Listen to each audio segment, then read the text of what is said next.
Hello all, welcome to story Walt. నేను రిజ్వానా. మనోభిరామం తెలుగు నవల చివరి భాగం. ఇందులో సౌరి యశస్విల మధ్య మనస్పర్ధలు తొలగిపోయి వారిరువురు ఎలా కలుసుకుంటారో తెలుసుకుందాం. హోటల్ మయూరిలో రిసెప్షన్ హాల్ ఈ మధ్యనే ఓపెన్ చేశారు. అధునాతనమైన అలంకరణతో నిగనిగలాడే ఫ్లోర్తో చూడముచ్చటగా ఉంది. సౌరి పార్టీకి తండ్రికి తెలిసిన వాళ్ళందరినీ పిలిచింది. సోమసుందరం గారు సౌరికి బర్త్డే తనే చేస్తున్నట్టుగా ఆహూతులకి చెప్పుకుంటున్నాడు. సౌరి వద్దనే అంది. నేనే పట్టుపట్టాను. ఆమెకి తండ్రి పోయిన దుఃఖం మరిపించాలంటే అన్నయ్య లేని లోటు లేకుండా ఇలాంటివి తప్పనిసరిగా జరిపించాలి అనుకున్నాను అన్నాడు. ఈ పుట్టినరోజుల వేడుక ఏమిటో గాని మంచి కుర్రాడిని చూసి పెళ్లి చేసేయండి అన్నారెవరో. కరెక్ట్, సరిగ్గా నా మనసులో మాటే మీరు చెప్పారు. ప్రస్తుతం నా ఆరాటం అదే. ఏడాది తిరగకుండానే మా అమ్మాయిని ఒక ఇంటిదాన్ని చెయ్యాలి. అప్పుడు గాని నా కంటికి నిద్ర రాదు అన్నాడాయన. తండ్రి పోయిన పినతండ్రి సౌరి ఆలనా పాలనా చూస్తున్నందుకు వచ్చిన వారు సంతోషించారు. యజ్ఞనారాయణ గారికి సౌరి ఎంత ప్రాణమో వారందరికీ తెలుసు. అందుకే పుట్టినరోజు బహుమతులు ఇస్తూ, సౌరి త్వరలోనే మేం నిన్ను పెళ్లి కూతురుగా చూడడానికి రావాలి సుమా అన్నారు. పెళ్లి విషయం ఎత్తితే ఆమె కళ్ళల్లో చివ్వున నీళ్లు కమ్ముకు వస్తున్నాయి. తండ్రి లేని ఈ పుట్టినరోజు నలుగురి బలవంతం వల్ల కాదనలేక ఒప్పుకుందే గాని ఇప్పుడు తెలుస్తుంది ఇది ఎంత యాంత్రికంగా ఉందో. దేవమ్మ దగ్గర చేరి ఒకటే పోరు పెట్టి ఒప్పించింది. అమ్మాయి గారు, మీకు ఇష్టం ఉన్నా లేకపోయినా ఇలా ఏదో పేరున నాన్నగారికి తెలిసిన వారందరినీ పిలిచి మాట్లాడుతూ ఉండాలండి. లేకపోతే వాళ్ళందరూ దూరం అయిపోతారు. మీరు ఒక్కరు, అందులోనూ ఆడపిల్ల. మంచికి అయినా చెడుకైనా నలుగురు వస్తూ పోతూ ఉంటే మంచిది. పుట్టినరోజు వద్దని అనకండి తల్లి అంటూ బోధించింది. సౌరికి ఇక్కడికి వచ్చినప్పటి నుంచి ఈ తతంగం ఎప్పుడు ముగుస్తుందా అనిపిస్తోంది. చిరాకుని అణుచుకుంటూ భరిస్తోంది. Many happy returns of the day. పరధ్యానంగా ఉన్న ఆమె ఉలిక్కిపడి తిరిగి చూసింది. ఎదురుగా యశస్వి నిలబడి ఉన్నాడు. అతని చేతుల్లో ప్లాస్టిక్ కవర్లో నవనవలాడే పెద్ద గులాబీ గుత్తి ఉంది. ఆమె తిరస్కరించలేకపోయింది. ఎందుకంటే అతని వెనకే కమిషనర్ గారు వచ్చారు. థ్యాంక్ యూ అని అందుకొని పక్కన పడేసింది. యశస్వి ఇది చూశాడు. ఆమెకి తెలిసినంత వరకు అతన్ని ఎవరూ పిలవలేదు. పిలవని పేరంటానికి రావడం ఇదేం వేడుక? సౌరి బర్త్డే కేక్ కొయ్యడానికి వచ్చింది. ఎవరు ఇచ్చారో చూడు అన్నారు లాయర్ గారు. ఆమె కోయబోతూ చూసింది. సౌరికి ప్రేమతో యశస్వి అని ఉంది. అంకుల్, మీరు తెస్తానన్నారుగా అంది. నేను ఆర్డర్ ఇద్దామని అనుకునే లోపలే యశస్వి తను ఇచ్చానని చెప్పాడమ్మా. నేను అసలు అతన్ని పిలవనేలేదు అంది కోపంగా. ఆయన నవ్వారు. ఆమె భుజం మీద తడుతూ, అతన్ని నువ్వు పిలిచేదేమిటమ్మా? అతను, నేను, డాక్టర్ గారు నువ్వు పిలవకపోయినా వచ్చే అతిథులం అన్నాడు. ఆమె మాట్లాడలేకపోయింది. కేక్ తప్పనిసరిగా కోసింది. విషంలా మింగింది. కేక్ తిని తలెత్తేసరికి దూరంగా యశస్వి కనిపించాడు. అతను అందరితో పాటు చప్పట్లు కొడుతున్నాడు. కానీ అతని కళ్ళల్లో ప్రత్యేకమైన సంతోషం. ఇది ఎందుకో? నువ్వు నన్ను చీదరించుకున్నా నేను తెచ్చిన కేక్ తింటున్నావు అనే విజయ గర్వమా అది? స్టేజ్ మీద ఆధునిక సంగీతం వాయించే వాయిద్యాలు మొదలైనాయి. ఆమె వచ్చిన అతిథులని పలకరిస్తోంది. కొంతమంది తండ్రి సంగతి ఎత్తుతున్నారు. కొంతమంది ప్రసక్తి తెచ్చి బాధ పెట్టడం ఇష్టం లేనట్టుగా వేరే మాట్లాడుతున్నారు. ఇంతలో హఠాత్తుగా దూరంగా అరుపులు వినిపించాయి. ఆడవాళ్లతో మాట్లాడుతున్న ఆమె అటు తిరిగి చూసింది. యశస్వి, సోమసుందరం ఘర్షణ పడుతున్నారు. యశస్వి సోమసుందరం గారి షర్టు పట్టుకున్నాడు. మాటలు మీరితే మక్కెలు విరుగుతాయి అంటున్నాడు. అంటానురా, ఇంకా అంటాను. అసలు నీ మూలంగానే మా అన్నయ్య చచ్చిపోయాడు. నువ్వే ఆ నాటకం చేశావు. ఇంట్లో చల్లగా చేరి నౌకర్లతో నాటకం ఆడించి ఎప్పుడు ఏది దొరుకుతుందా అని కాపు వేయించావు. మా అన్నయ్యని నమ్మించి ద్రోహం చేశావు. షటప్! ఆయన చెంప చెల్లుమంది. లాయర్ గారు, డాక్టర్ గారు అక్కడికి పరిగెత్తారు. ఆమె కూడా గబగబా అక్కడికి వెళ్ళింది. ఏమిటి బాబాయ్ గొడవ అంది. ఏమిటా? ఈ పుండాకోర్ చేసిన నాటకం తెలిస్తే నువ్వు ఉరిపోసుకుంటావు. ఆ డబ్బు ఎవరూ తీయలేదమ్మా. వీడే నౌకర్ల చేత కాజేయించాడు. వ్యవహారం పోలీసుల వరకు వెళ్ళేసరికి ఎలాగైనా బయటపడుతుందని అనామకుడిలా తెచ్చి డబ్బు అప్పజెప్పాడు. దొంగ వెధవ! ఏయ్! ఈ తిట్లు వినగానే యశస్వి అతని మీదకు ఉరకబోతుంటే లాయర్ గారు ఆపారు. కావాలంటే సాక్ష్యం ఉంది. వీడే పెట్టి తెచ్చి అక్కడ పెట్టినట్టు లాయర్ గారి గుమాస్తా చెప్పాడు. ఎవరు? పాండా? లాయర్ గారు ఆశ్చర్యపోయారు. అవును, పాండే. మీకు కూడా ఈ కుట్రలో భాగం ఉంది. లేకపోతే యశస్వి డబ్బు తెచ్చాడని తెలిసి కూడా ఎందుకు దాస్తారు? మీరంతా కలిసి సౌరీని చంపేయాలని పన్నాగం పన్నుతున్నారు. దొంగల ముఠాలా తయారయ్యారు. నా కంఠంలో ప్రాణముండగా ఆ పని మీ వల్ల కాదు. సోమసుందరం గుండెలు బాదుకుంటూ అన్నాడు. ఇదిగో! యశస్వి పిడికిలి బిగించి ముందుకు రాబోతుంటే లాయర్ గారు, యశస్వి ఆగు, నువ్వు తొందరపడకు అంటూ ఆపేశారు. ఆమె పినతండ్రిని పట్టుకుంది. ఏమిటి బాబాయ్ ఇదంతా అంది. అమ్మా సౌరీ, ఈ కిరాతకులు నిన్ను చంపేస్తారమ్మా. నేను అనే వాడిని లేకపోతే ఈ పాటికి చంపేసేవారే అన్నాడాయన ఆవేశంగా. ఇదిగో సోమసుందరం, యశస్వి పిలిచాడు. సౌరీ అతని వైపు తిరిగింది. పిలవకుండా రావటమే గాకుండా ఈ గొడవ ఏమిటి? మీరు నాకు అతిథులు కాదు, ఇక్కడ నుంచి వెళ్ళండి అంది. ఆమె మాటలు కొరడా చెలుకుల్లా ఉన్నాయి. యశస్వి పోదాంరా. లాయర్ గారు అతని చెయ్యి పట్టుకుని బలవంతంగా లాక్కుపోయారు. ధూర్తుడు, బడా చోర్ సోమసుందరం గారు తిట్టారు. ఇదేదో వారి కుటుంబం గొడవ అందరూ తలో రకంగా చెప్పుకొన్నారు. అంతటా చిక్కటి అడవి, చెట్ల నీడలు. ఆమె యశస్వి చెయ్యి పుచ్చుకొని పరిగెడుతోంది. ఇంతలో ఒక తీగలాంటిది వచ్చి ఆమె మెడకు చుట్టేసుకుంది. అది బిగుసుకుంటోంది. ఆమె కివ్వున అరిచింది. అమ్మా అమ్మా, ఎవరో పిలుస్తున్నారు. ఆమె కళ్ళు తెరిచింది. ఎదురుగా దేవమ్మ. ఏమిటమ్మా నిద్రలో అలా కేకలు పెడుతున్నారు అంది. టైం ఎంతవుతుంది దేవమ్మ? 7:30 కావస్తోంది. డిసెంబర్ నెల కదమ్మా, మంచు బాగా పట్టింది అంది. ఆమె బద్ధకంగా పడుకుంది. రాత్రి పొద్దుపోయింది. కలత నిద్ర. ఒకటే కలలు. అడవిలో వెళుతున్నట్లు పులులు, సింహాలు, జలపాతాలు. తెల్లవారిందనేసరికి హాయిగా అనిపించింది. లేస్తారా అమ్మా అంది దేవమ్మ. లేవను, 9 గంటల వరకు పడుకుంటాను అంది ఆమె వత్తగిల్లి రగ్గు కప్పుకుంటూ. సరేనమ్మా అంది దేవమ్మ. ఇంతలో ఫోన్ గణగణా మోగింది. నిద్ర లేవలేదని చెప్పు అంది ఆమె. దేవమ్మ ఫోన్ తీసింది. నిద్రపోతున్నారు అంది. తర్వాత అమ్మా లాయర్ గారు అంది. నిద్ర లేవలేదని చెప్పు అంది. చెప్పానుగా, లేవమంటున్నారమ్మా, అర్జెంటుట. ఆమె బద్ధకంగా ఇటు తిరిగి దేవమ్మ అందించిన ఫోన్ అందుకుంది. హలో, ఏమిటి అంకుల్ నిద్రలేపారు అంది. సౌరీ, రాత్రి చాలా ఘోరమైన విషయం జరిగింది. ఆయన కంఠం ఆదుర్దగా ఉంది. ఏమిటి అంకుల్? యశస్వికి ఎవరో పాలలో స్లీపింగ్ టాబ్లెట్స్ ఎక్కువ డోస్ కలిపి ఇచ్చారు. అయితే నుదురు చిట్లించింది. అదొక వేషం కావచ్చు అనుకుంది. రాత్రి 11 గంటలకి నాకు ఫోన్ చేశాడమ్మా. ఎన్నడూ లేనిది, చాలా మత్తుగా కళ్ళు మూసుకుపోతున్నట్లుగా ఉందని. రోజూ తాగినట్టే పాలు తాగాను. నాకేదో అనుమానంగా ఉంది అన్నాడు.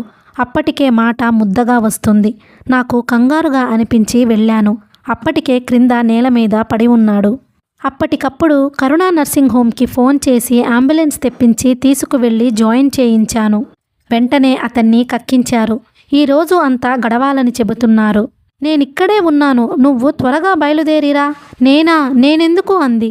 సౌరీ, నాకు అర్జెంట్ పని ఉంది. ఒక చోటకి వెళ్ళాలి. యశస్విని చూసుకునేవాళ్ళు కావాలి. అక్కడ ఇంకెవ్వరూ లేరా? లేరు సౌరీ. దయ ఉంచి నాతో ఏమీ ఆర్గ్యూ చేయక త్వరగా బయలుదేరిరా, నేను వెళ్ళాలి. ఆయన అంత అధికారంగా మాట్లాడగా వినడం ఇదే ప్రథమం. నువ్వు వీలైనంత తొందరగా ఇక్కడికి రావాలి అని చెప్పి పెట్టేశారు.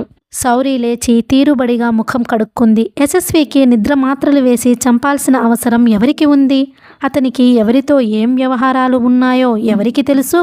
దేవమ్మ ఇచ్చిన కాఫీ తాగి కరుణా నర్సింగ్ హోమ్కి బయలుదేరింది. సౌరీ వెళ్లేసరికి లాయర్ గారు ఎదురు చూస్తున్నారు. సౌరీని చూడగానే, వచ్చావా?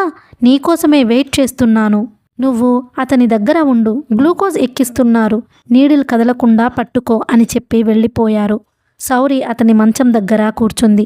అతను ఎలాంటి వాడైనా గాని ఈ స్థితిలో అతన్ని చూస్తుంటే జాలేసింది. శ్రీశైలం అడవిలో అతను చేసిన సాయం గుర్తుకు వచ్చింది. నిన్న బాబాయ్ తిట్టిన తిట్లు గుర్తుకు వచ్చినాయి. సౌరీ నీడిల్ కదలకుండా పట్టుకుని పుస్తకం తిరగేస్తూ కూర్చుంది. ఆ కూర్చుని చూడడంలో అంకుల్ అప్పచెప్పి వెళ్ళాడు కాబట్టి ఆ పని జాగ్రత్తగా చూస్తోంది. అంతకు తప్ప ఇంకేం ఇష్టమూ లేదు. అతనికి సపర్యలు చేయాలనిపించే ఇష్టం సౌరీకేం లేదు.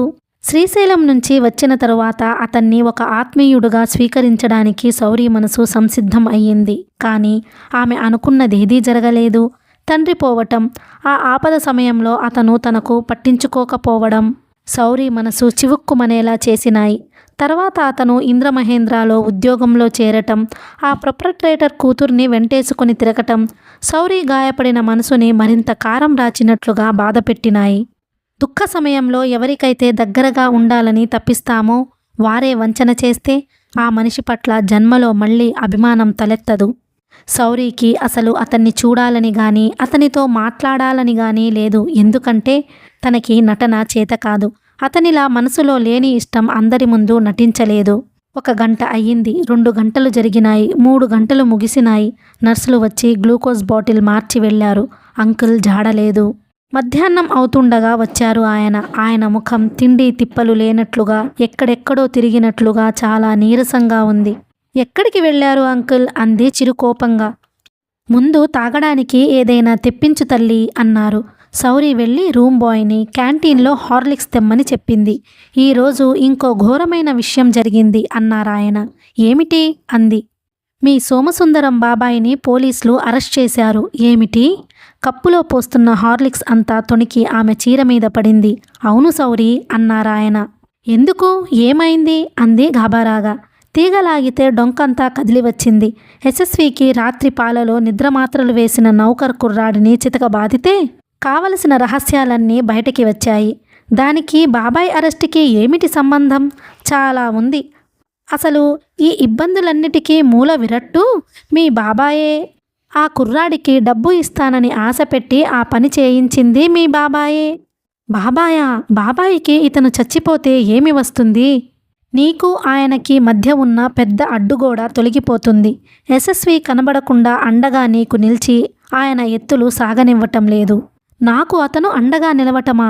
అవును సౌరి, నీకు ఈ విషయాలన్నీ తెలిస్తే మరీ బెంబేలు పడిపోతావని ఇన్నాళ్ళు నీకు తెలియకుండా మాలోనే మింగి ఊరుకున్నాం. ఇక ఇప్పుడు దాచి ప్రయోజనం లేదు.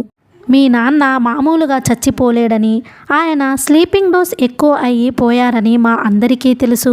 డాక్టర్ గారికి, నాకు, యశస్వికి నీ క్షేమం విషయంలో భయం అనిపించింది. మా అనుమానం బయటకి రానియకుండా దీనికి కారకులెవరు అని ఆరాలు తీస్తూనే ఉన్నాం. మాకు మొదటి నుంచి సోమసుందరం మీద అనుమానంగానే ఉంది. కానీ తగిన సాక్ష్యాలు, రుజువులు లేకుండా బయటపడితే చతురుడైన ఆయన మా పీకల మీదకి ఏం తెస్తాడోనని భయం వేసింది. మీ బాబాయ్, ఆ గజానందం కలిసి 20 లక్షలు స్వాహా చెయ్యాలని చూశారు. అంకుల్, సౌరి నిలబడలేనట్టుగా వచ్చి ఆయన పక్కన కూర్చుంది. ఆ డబ్బు మింగడంతో వారి దుర్మార్గం ఆగలేదు.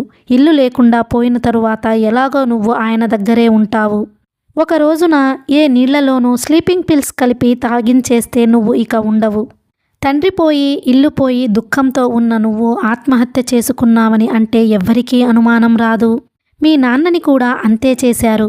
నువ్వు శ్రీశైలం అడవుల్లో తప్పిపోయినా జాడ తెలియకపోతే నువ్వు చచ్చిపోయావనే సంబరపడ్డారు. తీరా ఎప్పుడైతే రెస్క్యూ స్క్వాడ్గా వెళ్ళిన హెలికాప్టర్స్ నువ్వు బ్రతికే ఉన్నావని వార్త తెలిపారో అప్పటి నుంచి వారి నోట్లో కరక్కాయ పడినట్టయింది. మొదట మీ నాన్నని తుదముట్టించారు. చాలా చాకచక్యంగా, ఎవ్వరికీ అనుమానం రాని విధంగా నువ్వు వస్తున్నావనే సంతోషంలో ఆయన గుండె ఆగిపోయినట్లే చెప్పారు. డాక్టర్ గారికి అనుమానం వచ్చింది, కానీ ఆయన ఎలాగో పోయారు. ఈ విషయం బయటకి వస్తే నువ్వు భయపడతావని, గొడవ చేస్తావని పైకి మాట్లాడనీయలేదు. నీ విషయంలో చాలా జాగ్రత్తగా ఉండమని యశస్విని హెచ్చరించాడు. ఆ రోజు యశస్వి చాలా ఆవేశపడ్డాడు. పోలీసులకు రిపోర్ట్ ఇద్దామని అన్నాడు. నేను, డాక్టర్ గారు వెనక్కి లాగాం. జరిగింది బజారున వేసుకోవడం వల్ల ప్రయోజనం ఏమీ లేదని అతనికి నచ్చజెప్పాం. అందుకే మీ బాబాయ్ నిన్ను తనతో తీసుకెళ్లి ఉంచుకుంటానని ఎంత అన్నా నేను ఒప్పుకోలేదు. ఈ ఆఫీస్లో ఉండమని అన్నాం. దేవమ్మ అందరి నౌకర్లలోకి నమ్మకస్తురాలు. మీ ఇంటి నౌకర్లలో ఎవరో సోమసుందరం గారికి సహకరిస్తారో మాకు అప్పట్లో తెలియలేదు. మీ నాన్న పోవడానికి ముందుగానే గజానందం డబ్బు వాపస్ తెచ్చి ఇచ్చాడు. మీ నాన్న పోగానే ఇద్దరు లాలూచీ అయ్యారు. మీ బాబాయ్ బీరువాలో నుంచి నౌకర్ ద్వారా తీయించాడు. ఆ డబ్బు విషయం అసలు తెలియనట్టే నాటకం ఆడాడు.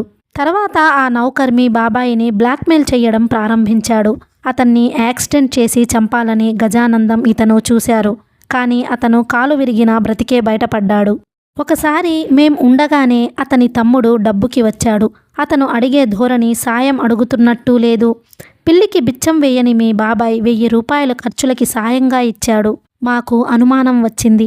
సోమసుందరం నిద్ర పట్టడం లేదని డాక్టర్ ప్రిస్క్రిప్షన్తో నిద్ర మాత్రలు కొని తెచ్చుకుంటున్నాడు. ఆయన నిద్రపోతే ఏనుగులు తొక్కినా లేవడని మీ పిన్ని చెప్పింది. ఇది కూడా మాకు అనుమానం అనిపించింది. ఆయన ఇంకెవరి ప్రాణం తీయటానికో పథకం వేస్తున్నాడు. పోలీసులు అనుమానం మీద కాలు విరిగిన సత్తయ్యను అరెస్ట్ చేశారు. మా అనుమానమే రూఢి అయ్యింది. పోలీసులు అతన్ని అరెస్ట్ చేశారని వినగానే మీ బాబాయికి మతిపోయింది. ఇదంతా యశస్వి చేయిస్తున్నాడని ఆయనకి తెలిసింది. అందుకే అలా మండిపడ్డాడు. ఆయనకి యశస్వి మీద పీకల వరకు కోపంగా ఉంది. దానికి మొదటి కారణం యశస్వి నీకు అతని ఇల్లు ఇచ్చి ఆశ్రయం ఇవ్వడం. అతని ఇల్లా? నాకు ఆశ్రయమా? అంది సౌరి. నువ్వు ఇప్పుడుంటున్న ఆఫీస్ అతనిదేనమ్మా. మీ నాన్న దగ్గర అతను ఊరు వెళ్ళడానికి నెల ముందు కొనుక్కున్నాడు.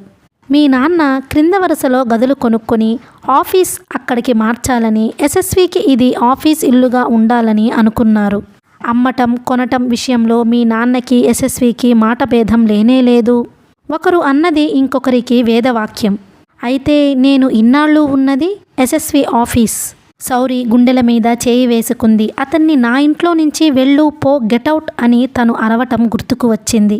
ప్లీడర్ గారు చెబుతున్నారు, యశస్విని కావాలనే మీ బాబాయ్ మీ ఇంటికి దూరంగా నెట్టాడు.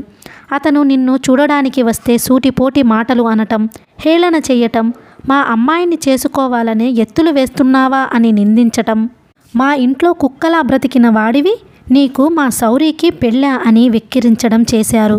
అది ముందు జాగ్రత్త అన్నమాట. యశస్వి నీకు దగ్గర అయితే నీకు ఒక తోడు దొరుకుతుంది. ఆ నౌకర్ విషయం నీతో చెబుతాడేమోనని భయం. అతన్ని రానీయకుండా ఓ చెంప చేస్తూ మరో ప్రక్క అతను రాలేదని, విశ్వాసఘాతకుడు అని నీ దగ్గర అనటం ప్రారంభించారు. నీకు ఆప్తుడుగా నీ దగ్గరే ఉంటూ నీ జీవితానికి నీ భవిష్యత్తుకి పెద్ద గొయ్యి తవ్వడానికి సిద్ధం అయ్యాడు ఆయన. యశస్వి ఇంట్లో నౌకరిని ఆయనే పంపాడు. ఎందుకంటే అతని సమాచారం అంతా ఆయనకి తెలియాలి. అలాగే తెలుస్తూ వచ్చింది. మేం మాట్లాడిన ప్రతి మాట ఆయనకి తెలియసాగింది. ఎప్పుడైతే పోలీసులు ఆ నౌకర్ని పట్టుకొని చితకబాదారో అప్పుడు ఇక తన ఆటలు సాగవు అనుకున్నాడు. ఆఖరి అస్త్రం యశస్విని చంపటం. అతను లేకుండా పోతే ఈ విషయాలు ఎవ్వరూ బయటకి లాగరిక. అతని అడ్డు తీరిపోతే నువ్వు సులభంగా ఆయన చేతికి చిక్కుతావు. రాత్రి చూడు, హోటల్లో గొడవ అయ్యింది. ఆయన కావాలనే ఆ గొడవ చేశాడు. యశస్వి స్లీపింగ్ పిల్స్ వేసుకొని చచ్చిపోతే ఎవ్వరికీ అనుమానం రాదు. రాత్రి జరిగిన గొడవకి అవమానం భరించలేక అలా ఆత్మహత్య చేసుకున్నాడని అందరూ అనుకుంటారు. ఎంత సహజంగా ఉండేట్లు ప్లాన్ చేసుకున్నాడో చూడు. సోమసుందరం తన వేలు విడిచిన మరదల్ని భర్త పోతే ఇలాగే చంపి ఆస్తి చేజిక్కించుకున్నాడు. అది బయటపడకపోయేసరికి ధైర్యం వచ్చేసింది. మీ నాన్న మీద ప్రయోగించాడు. అది విజయం పొందాడు. ఇక యశస్వి మీద విసిరాడు. ఇది కూడా ఫలించేదే. యశస్వి అనుమానం వచ్చి వెంటనే నాకు ఫోన్ చేయబట్టి సరిపోయింది. లేకపోతే యశస్వి ఈ లోకంలో ఉండేవాడు కాదు. ఆయన ఎంత ధీమాగా తన పథకం పారుతుందని అనుకున్నాడంటే యశస్వి తనకి బ్రతుకు మీద విరక్తి పుట్టి ఆత్మహత్య చేసుకుంటున్నట్లుగా ఒక ఉత్తరం రాసిపెట్టాడు. ఆ చేతివ్రాత అచ్చు యశస్వి చేతివ్రాతలాగానే ఉంది. ఒక్క నిమిషం నేనే అది చూసి తడబడిపోయాను. నిపుణులకి తప్ప అది వేరే వాళ్ళు రాసింది అని తెలియదు. ఎంత ఘోరమో చూశావా? మనకి ఆత్మీయుడుగా నటిస్తూ మన మధ్య కలిసిమెలిసి తిరుగుతూనే మన చావు కోసం అతను ఎలా పథకం వేస్తున్నాడో. సౌరి శరీరం జలధరించింది. యశస్వి అడ్డుపడి పోరాడకపోతే ఆ మృత్యువాత తను పడాల్సిందేగా. కాస్తలో తప్పిపోయింది. సౌరి ముఖంలో కత్తివేటుకి నెత్తురు చుక్క లేకుండా పోయింది. అంకుల్, ఇదంతా సోము బాబాయ్ ఎందుకు చేసినట్లు అంది. ఎందుకేమిటమ్మా? డబ్బు కోసం. ఆయనకి డబ్బు గలవాడిగా పైలా పచ్చీసుగా ఉండాలని పిచ్చి, కానీ కష్టపడి సంపాదించడానికి ఒళ్ళు వంగదు. డబ్బు సులభంగా సంపాదించి సుఖాలు దర్జాలు అనుభవించాలి. మనిషిలో ఆ వ్యసనమే ఇలాంటి పనులు చేయిస్తుంది. యశస్వి ఎప్పుడైతే డబ్బు తెచ్చి అనామకుడిగా ఇచ్చాడో. ఏమిటి అంకుల్, ఏమిటి మీరు అనేది? యశస్వి ఇవ్వడం ఏమిటి? అవునమ్మా, ఆ డబ్బు స్వయంగా యశస్వి తెచ్చి ఇచ్చాడు. మీ నాన్న బ్రతికి ఉండగా ఆ రోజున పార్టీలో గజానందకి ఈ అప్పు ఇప్పించేట్టు, బ్యాంకులో అది పెట్టి లోన్ వచ్చేలా చూసేట్టు, యశస్వికి ఆ ప్రాజెక్ట్ అప్పజెప్పేట్టు మీ నాన్నకి గజానంద్కి మధ్య ఒప్పందం జరిగింది. అసలు ఆనాడే యశస్వి దీనికి ఇష్టపడలేదు. వద్దు అంకుల్ అని వాదించాడు. కానీ మీ నాన్న వినలేదు. ఆయన బ్రతికి ఉంటే ఇలాంటి ఉపద్రవమే వచ్చేది కాదనుకో. సౌరికి పార్టీ రోజున తండ్రి యశస్వి గజానందం మాట్లాడిన మాటలు గుర్తుకు వచ్చాయి. ఆ డీల్ ఇదా అనిపించింది. ప్లీడర్ గారు చెబుతున్నారు, సౌరి, మీ డాడీ ఎప్పుడైతే పోయారో గజానందం వాళ్ళు యశస్విని పీకి పారేశారు. నువ్వు ఈ పని చేయలేవు అన్నారు. ఆ విధంగా ఒక రకంగా యశస్విని, మరో రకంగా నిన్ను మోసపుచ్చారు. యశస్వికి నీ క్షేమం గురించి చాలా భయం వేసింది. నీకు చెబుదామని, హెచ్చరిద్దామని, నీ దగ్గరకు రావాలని, నీతో మాట్లాడాలని ఎంతో ప్రయత్నించాడు. కానీ అతని పట్ల అపోహతో ఉన్న నువ్వు చీదరించుకున్నావే తప్ప అతని మాటలు చెప్పనీయలేదు. యశస్వికి ఇల్లు పోతుందే అని భయం. అందుకే ఇంద్రమహేంద్ర కంపెనీలో చేరి 10 సంవత్సరాల పాటు వారికి తప్ప ఇంకెక్కడా పనిచేయకుండా ఉండేట్టు కాంట్రాక్ట్ రాసి ఇచ్చాడు. వాళ్ళు యశస్వికి 10 సంవత్సరాలలో సులభ వాయిదాల మీద బాకీ తీరేట్టుగా అతను అడిగిన 20 లక్షలు ఇచ్చారు. నేను ఇంద్రమహేంద్ర కంపెనీలో మేజర్ పార్ట్నర్ అయిన మహేంద్రని యశస్వికి అంత డబ్బు ఎలా ఇచ్చారని అడిగాను. ఆయన ఏమన్నారో తెలుసా? అతను జీనియస్. మేం కట్టే ఒక పెద్ద హోటల్కి 1-2 చాలా చిన్న చిన్న మార్పులు చేసి ఇచ్చాడు. దానివల్ల మాకు 30 లక్షలు ఆదా అయ్యింది. ఇలాంటి లాభాలు ఈ 10 ఏళ్లలో కొన్ని కోట్ల రూపాయల మేర నేను అతని తెలివితేటల నుంచి రాబట్టుకోగలను. అతను 10 సంవత్సరాలు మాకు తప్ప వేరే ఎవ్వరికీ పనిచెయ్యడు. అదే నాకు కావాలి. ఈ లోపల అతని టాలెంట్ నేను పిండుకోగలను అనే నమ్మకం నాకు ఉంది అన్నాడు. ఆ కాంట్రాక్ట్ అగ్రిమెంట్ అన్నీ నా ఆధ్వర్యంలోనే జరిగినాయి. తన మూలంగా ఆ ఇల్లు నీకు పోకూడదని, తన వల్లనే, తన కోసమే మీ డాడీ ఆ ఇల్లు హామీ ఉంచి డబ్బు ఇచ్చాడు. ఇది తనే తీర్చాలని అతని నమ్మకం. అందుకే ఒక విధంగా నిజం చెప్పాలంటే తనని తాను తాకట్టు పెట్టుకొని ఆ డబ్బు తెచ్చి ఇచ్చాడు. అతను ఆ డబ్బు ఏర్పాటు చేసి ఇల్లు విడిపించి ఇవ్వటంలో మీ బాబాయికి మతిపోయింది. ఇది ఒకందుకు మంచిదే అనుకున్నాడు. యశస్వి ఇంద్రమహేంద్ర కంపెనీ దగ్గర తెచ్చిన డబ్బు ఆయనకి డబుల్ బెనిఫిట్ అయ్యింది. నువ్వు మళ్ళీ 20 లక్షల గల ఇల్లుతో ఆయన చేతికి వస్తావు. కానీ ఆయన పథకం నీ మీద పనిచేయాలంటే యశస్వి ఉండకూడదు. ఇప్పటికే అతను ఆయనని వెంటాడుతున్నాడు. యశస్వి ఫ్రెండ్ చెల్లెలు శ్రీలత ఒక అతన్ని ప్రేమించి పెళ్లి చేసుకుంటాను అంటే ఇంట్లో వాళ్ళు ఒప్పుకోలేదు. శ్రీలత ఎదురు తిరిగి ఇంట్లో నుంచి వెళ్ళిపోయింది. యశస్వి ఆ అమ్మాయికి నచ్చజెప్పి ఆ అమ్మాయి ఏ అఘాయిత్యం చేయకుండా తన వెంట తిప్పేవాడు. సోమసుందరం శ్రీలతకి యశస్వికి ఏదో సంబంధం ఉందని నానాయాగి చేశాడు. శ్రీలత అంటే ఆ ఎర్రటి మ్యాక్సీ వేసుకున్న అమ్మాయి అంది సౌరి. అవును, ఆ అమ్మాయి గురించే మీ బాబాయి హోటల్లో వాగితే యశస్వి మూతి మీద కొట్టాడు. సోమసుందరానికి యశస్వి ఒక ప్రాణాంతకంగా తయారయ్యాడు. ఇప్పటికీ ఆయన్ని అతను వెంటాడుతున్నాడు. ఎక్కడ ఏ కాస్త తప్పు చేసినా దొరికిపోయేలా వేధిస్తున్నాడు. యశస్వి అడ్డు తొలగించుకోకపోతే ఆయన ప్రాణం మీదకి వచ్చేట్లుంది. అందుకే ఇక ఆలస్యం చేయదలుచుకోలేదు. అందుకు ఒకటే మార్గం. ఆయనకి తెలిసిన ఆయుధం నిద్రమాత్రలు. అదే ప్రయోగించాడు. ఈసారి కర్మ కొద్దీ దొరికిపోయాడు. పనికుర్రాడు పోలీసులు పెట్టిన చిత్రహింసలకి తట్టుకోలేక ఒకదాని వెంట ఒకటి అన్నీ చెప్పేశాడు. ఆయన మెడకు ఉచ్చు బిగుసుకుంది. ఇక తప్పించుకోలేకపోయాడు. డబ్బు 50,000 ఖర్చు చేసినా మిగతాదంతా దొరికింది. అంకుల్, ఏమిటిదంతా? మనం ఉండేది మనుష్యుల మధ్యేనా? నేను శ్రీశైలం అడవిలో కూడా భయపడలేదే అంది సౌరి. సౌరి, మనిషికి మధ్య డబ్బు ఎంతెంత అఘాయిత్యాలు చేయిస్తుందో నీకు తెలియదమ్మా. మా లాయర్లకి ఇలాంటివి వినడం, కళ్ళారా చూడడం కొత్తేమీ కాదు. డబ్బు కోసం తండ్రిని కొడుకు, కొడుకుని తల్లి నిర్దాక్షిణ్యంగా చంపడం మాకు తెలుసు. పసిపిల్లల పీకలు నొక్కివేయడం మేము ఎరుగున్నాం. ఏ సినిమాలోనో చూస్తే ఇలా జరుగుతుందా అనుకుంటాం. ఆ భూత కల్పన అని తీసిపారేస్తాం. నిత్య జీవితంలో ఎంతో మామూలుగా కుటుంబాల మధ్య జరిగిపోయే ఘోరాలు ఎన్నో. వాటికి ఏ పుస్తకాలు, సినిమాలు సాటి రానే రావు. అంత భయంకరంగా ఉంటాయి మనుష్యుల ప్రవర్తనలు, జీవితాలు. మీ బాబాయి చేసిన దాంట్లో నాకు విడ్డూరంగా ఏమీ కనిపించటం లేదు. మీ నాన్న కష్టపడి సంపాదించాడు. నువ్వు ఆయనకి ఒక్కగానొక్క కూతురివి. మీ సోమసుందరం బాబాయ్ ఒట్టి సోమరిపోతు. కానీ వ్యసనాలు పుట్ట. ఆయనకి డబ్బు కావాలి. కష్టపడి అన్నం తినేవాళ్ళు కొంతమంది. ఆ కష్టపడ్డ వాళ్ళ కష్టం ఎత్తుకుపోయి రాజభోగం అనుభవించేవాళ్ళు మరికొంతమంది. ఈ ప్రపంచంలో వాళ్ళు వీళ్ళు ఇరు వర్గాలు ఉన్నారు. సౌరి, యశస్వి ఈ పరిస్థితుల్లో నీకు అండగా నిలబడడం నీ అదృష్టం. జీవితంలో నీ పోరాటాన్ని అతను తన పోరాటంగా స్వీకరించాడమ్మా. ఈ క్షణంలో అతను ఆ మంచం మీద అలా ఉన్నాడంటే దానికి అదే కారణం. ఇంతలో నర్స్ వచ్చి తలుపు తట్టి, లాయర్ గారు, మీకు ఫోన్ వచ్చిందండి అంటూ చెప్పింది. ఆయన లేచి వెళ్ళాడు. సౌరి యశస్వినే చూస్తోంది. ఇదంతా వింటుంటే సౌరికి మతిపోతోంది. అతన్ని చూస్తుంటే, సౌరి, ఈ పరిస్థితుల్లో యశస్వి నీకు అండగా నిలవడం నీ అదృష్టం. జీవితంలో నీ పోరాటాన్ని అతను తన పోరాటంగా స్వీకరించాడమ్మా. ఈ క్షణంలో అతను ఆ మంచం మీద అలా ఉన్నాడంటే దానికి అదే కారణం అన్న లాయర్ గారి మాటలే చెవుల్లో గింగురుమంటున్నాయి.